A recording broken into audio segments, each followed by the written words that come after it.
his efforts. He just came back from a trip, and he might be leaving again. There are international issues going on? Have you heard of Ukraine? That's why I'm making a sort of sick joke. Yes, that's why I said there are international issues. Yeah. And we thank the choir, especially for their efforts, and I really want to thank my friend Isaiah. Where is Isaiah? Right here. Oh, the Isaiah, because in a very diva-like fashion, our choir director quit this morning. So Isaiah stepped in, and I think he did a marvelous job. And it was so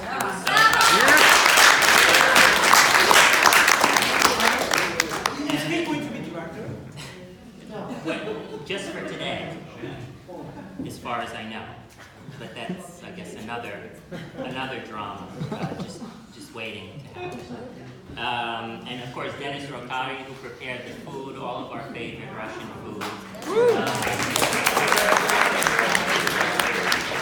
And of course, all of you for making the effort to come tonight to pray for my father, Alfred Efthim Spiro. You can continue to eat, by the way, because because there's quite a bit I want to say. We'll see if I can keep your attention. As many of you know, my father was not a particularly devout Orthodox person. He even dabbled in Lutheranism. However, the church is a very important part of my life, and this particular church has a special place in my heart, as we know it as Synod. Some of our friends and relatives have never been to this church before, and I always thought that I would be the one to bring people here, meaning some event for me, like my wedding, if that were to ever occur. I never expected. Yes. Yeah. What's her name? Yeah, we'll see. She didn't show up. Can you believe it? Valentine. So, when I first thought about planning this panihida, this memorial, I thought rather unfortunate that everyone would be coming here, some of you for the first time, for a memorial, but then I thought what a really beautiful irony this is, that my dad is the reason for this gathering tonight. So, I also want to thank my father, and, may his memory be eternal.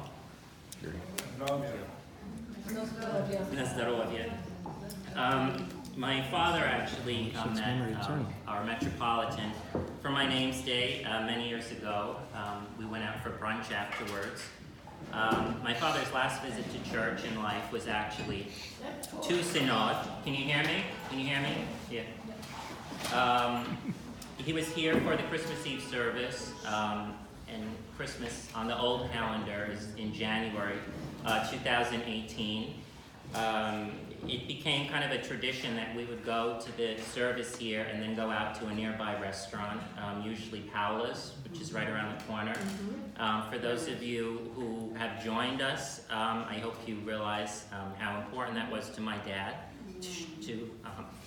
to share this with all of my friends, many of whom are from abroad and really don't have any family to celebrate Christmas with. The lighting's never very good in Paola's, so the pictures don't come out, but there is a picture over there of our Christmas Eve dinners at Paola's after services here. As some of you know, my father was quite ill since May. His death still came as a huge shock to us. He died on Sunday, September 29th. We didn't have an obituary prepared, so we had to write one the next morning. And many neighbors and friends saw the obituary in the paper, but obituaries, I feel, are not really doing justice to the person. So I was hoping we could expand a little on that tonight. Not just me sharing with you guys, but if anyone would like to share a memory of him, or even just something in his honor, that would be great. My father was born August 20th, 1940 in Jersey City, the son of Chris and Anna Spiro. His father was Greco-Albanian and his mother was German. The Russian heritage is from my mother's side. My father was baptized in the Orthodox Church as Efthim, or Efthimios. This is Saint Efthimios here, the name of my great-grandfather. My dad has one brother, an older brother, Theodore, who has his own health issues, but couldn't be here tonight, sends his love. They were always known as Teddy and Freddie growing up, and later on, most people call my dad Al. My grandfather owned a restaurant in downtown Manhattan called The Clover, and my dad grew up primarily in Union City, New Jersey. Even in the obituary, I mentioned that the state of Maine was very important to my dad. And for those of you who knew him, you know how significant Maine was to him, spending summers up there. He began spending summers up there when he was about 5 years old with his mother and father. And that tradition carried over when he had a family with my mom and me. So that totals over 70 times that my dad spent his summers in Maine. He loved driving along the coast, visiting the beaches. We also visited the desert of Maine, Moosehead Lake, Bar Harbor, the last functioning Shaker community in the world. He was always up for trying a new restaurant, both on vacation and at home, as long as it wasn't Japanese cuisine. Not his thing. Yeah, not his thing. We sometimes met up with friends in New England. They would coordinate their trips with us. They sailed up from Virginia, and we met them in Biddeford Pool. Max, right? Where's Max? You know Biddeford Pool pretty well, right? It's a nice place. You know, so visiting the coast of southern Maine was so significant for my dad, and it overlapped with another very important thing for him, which was visiting relatives. So, as some of you know, my dad was not really interested in family heritage. My grandfather kept numerous records of our family history, our family tree, but that kind of thing was sort of lost on my dad. If I ever brought up our family's history in the Byzantine Empire or something, he would say, well, that and $1.50 will get you a ride on the subway. Not anymore, right? But it is remarkable how in touch he was with his heritage in this very different way. Visiting our relatives up in Maine while on vacation was not just a responsibility he felt, but something he really enjoyed and looked forward to every year. This extended to second, third, even fourth cousins. It's just something that was a part of his life from his childhood up to his last years. As a high school student, my dad was at the top of his class. He continued his education at Columbia University in New York. There he developed lifelong friendship with two fellow students, John Pellerin and Silvio Lissetti. They were known as the Triumvirate on campus. Sadly, John passed away in July of this year while my dad was still in the hospital. And I mentioned Silvio because he became a professor, so he's a good talker, and he really would have been the keynote speaker tonight. And up until this morning, we were expecting him, but he's rather sick, so he won't be making it. My dad then went on to Fordham Law School and became an attorney. Most of his career was spent working for the U.S. Treasury Department. We recently received a condolence letter that read, your father was one of the good guys, and according to my dad's colleagues, he was really the most efficient and ethical member in the group. My father met my mother through the efforts of this kind of eccentric lady who worked with my dad and was a friend of my maternal grandmother. And they were married in 1980. They were married for 39 years. Later on, they had me, and they made their home in Fort Lee, New Jersey. My father loved knowledge, and he sought truth. He was at one time quite an avid reader. Going through a lot of his belongings, we found many, many books of poetry and philosophy, all marked up with various notes. And I found an excerpt marked from the English poet Edward Fitzgerald, which he had marked to use at his retirement party, which was in 2008, to refer to his career in the U.S. Treasury Department. And I don't remember him reading that at all, and I was at that party. But I'd like to read you this passage. It takes on new meaning in light of what's just happened. Myself, when young, did eagerly frequent doctor and saint, and heard great argument about it and about, but evermore came out by the same door wherein I went. With them the seed of wisdom did I sow, and with mine own hand wrought to make it grow. And this was all the harvest that I reaped. I came like water, and like wind I go. My father could be very funny at sometimes. But for those of you who knew him, you know he had a certain brand of sarcasm. It really bordered on cynicism. And this was likely developed in his early adult years when he suffered both the sudden loss of his mother and a severe intestinal disease that had repercussions for the rest of his life. Sadly, my dad also slowed down, both mentally and physically, after his stroke in 2015. Until he went into the hospital this spring. His principal reading material was the newspaper, which he read religiously. After his retirement until April of this year, one of his last activities that he strove to maintain was his position on the Fort Lee Housing Authority as a commissioner. One of my father's greatest passions that endured was his love of cars. That's why we put out a little sports car over there. If you knew him, you knew how important cars were to him. He loved to drive cars, read about cars, buy cars, look at cars, discuss cars, and work on cars, and clean his own car. He wouldn't notice a huge stain on his own shirt, but he'd notice if there was a tiny little scratch on his own car.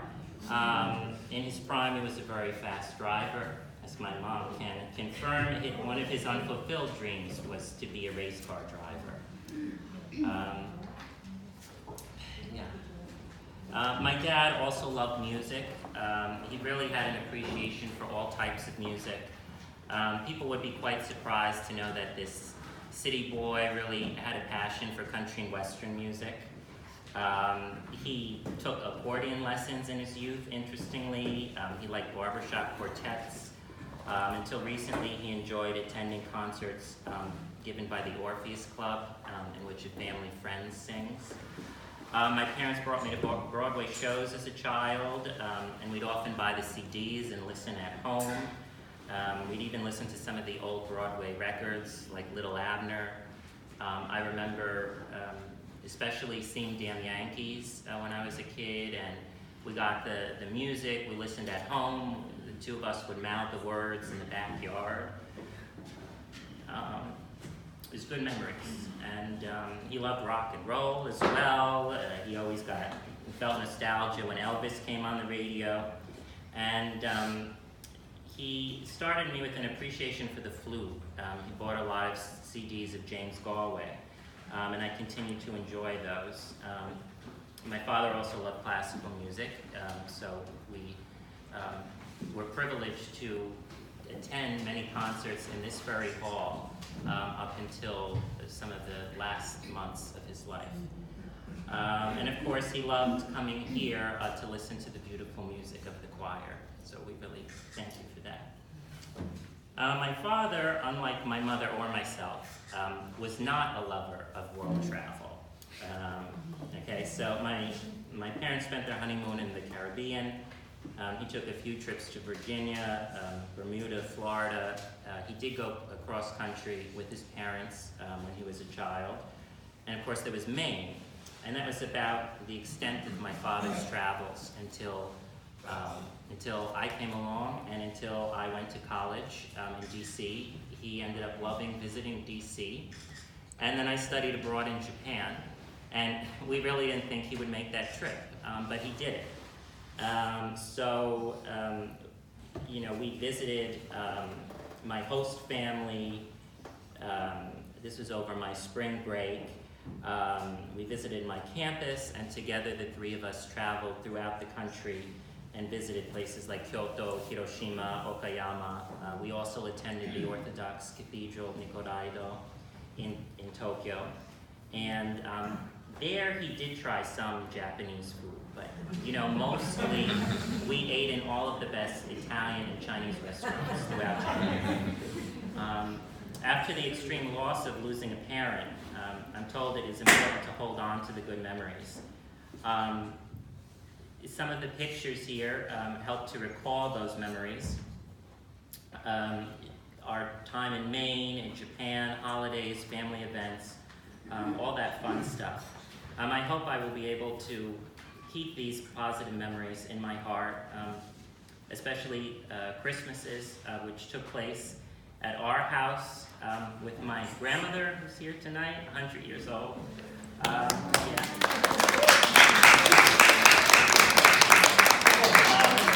My uncles, including my uncle Emmett George, my mom's brother, who passed away this week of a rare form of cancer, and his daughters, Joyce and Lorraine, who will have to bury their father tomorrow morning.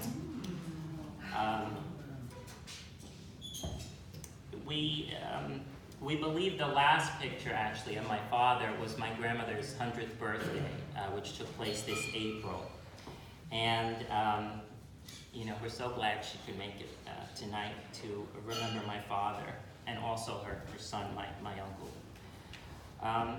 I also hope to maintain, what cannot be seen in pictures, what my father taught me, and to realize all the efforts he made for me. The core values of family, education, ethics in everything one does, were all things, really essential to my father, and I hope to preserve those concepts for the rest of my life. Generosity, too, was an unexpected hallmark of my father's character that I'd like to share with you. Even though my father sometimes talked in very mercenary terms, deep down, he was not as miserly as he sounded.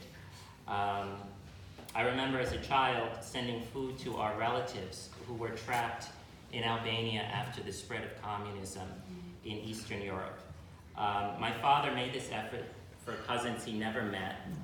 We had to make special trips to different parts of the Bronx to bring these packages to the few shipping companies that would send to Albania under communism. You could not really send through the regular postal service.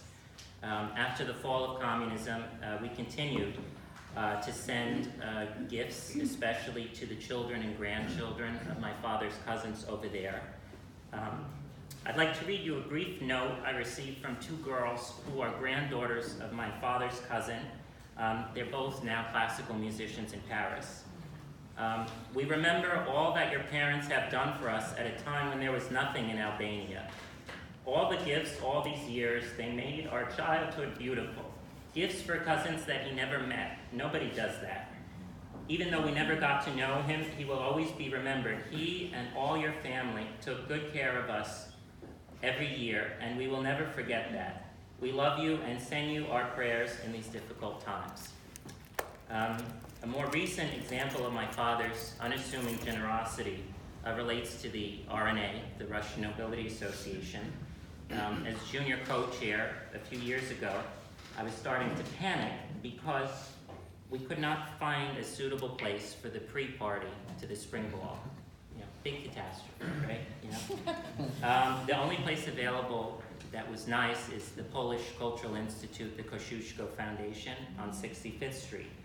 But I was told the RNA board would only be able to pay for half the price of the Kosciuszko Foundation. So my father stepped right up and paid the remaining amount. There's no fanfare, no request for special recognition.